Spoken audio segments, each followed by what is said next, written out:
હા મેં ગુજરાતી પર આજે આપણે માણીશું એક હૃદયસ્પર્શી પ્રસંગ.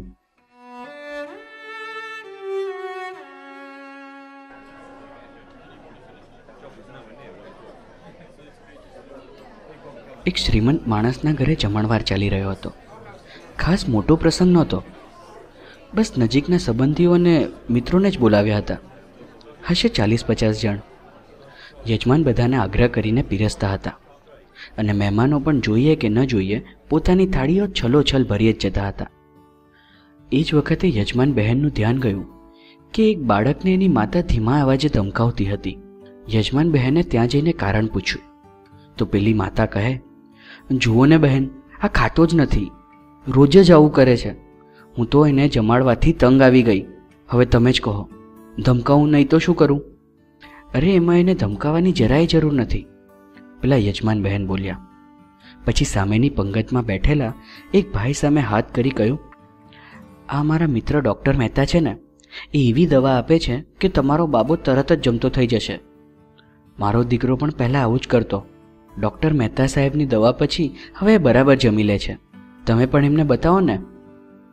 પેલી સ્ત્રીએ ડૉક્ટર મહેતાની સામે જોઈને કહ્યું, આ જગ્યાએ પૂછવા બદલ માફ કરશો, પણ ડૉક્ટર સાહેબ, શું હું તમારા ક્લિનિક પર મારા બાબાને બતાવવા માટે લાવી શકું? એને બિલકુલ ભૂખ જ નથી લાગતી. ચોક્કસ લાવી શકો બહેન. જમી લીધા પછી તમને મારું કાર્ડ આપીશ.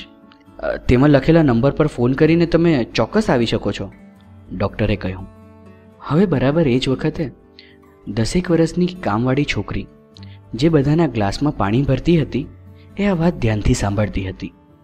ડૉક્ટર જમીને હાથ ધોવા પેન્ટ્રીમાં ગયા ત્યારે જગ ભરવા માટે પેલી છોકરી પણ ત્યાં પહોંચી. ડૉક્ટરને એકલા જોઈ તેણે પૂછ્યું, ડૉક્ટર સાહેબ, હું તમારી સાથે વાત કરી શકું ખરી? તમને એક સવાલ પૂછી શકું? બોલને બેટા, શું કામ વાત ન કરી શકે? એક શું 2 સવાલ પૂછ. એકદમ લાગણીપૂર્વક ડૉક્ટરે જવાબ આપ્યો. ડૉક્ટર સાહેબ, મારો એક નાનો ભાઈ છે. હું, મારી માતા અને મારો ભાઈ એમ 3 જ જણા ઘરમાં રહીએ છીએ. મારા બાપુ ગુજરી ગયા છે, મા બીમાર રહે છે. હું કામ કરું છું, એમાંથી અમારું પૂરું નથી થતું. એટલે હું પૂછવા માંગુ છું કે શું ભૂખ લાગે જ નહીં એવી કોઈ દવા છે ખરી? એવી દવા હોય તો અમારે લેવી છે.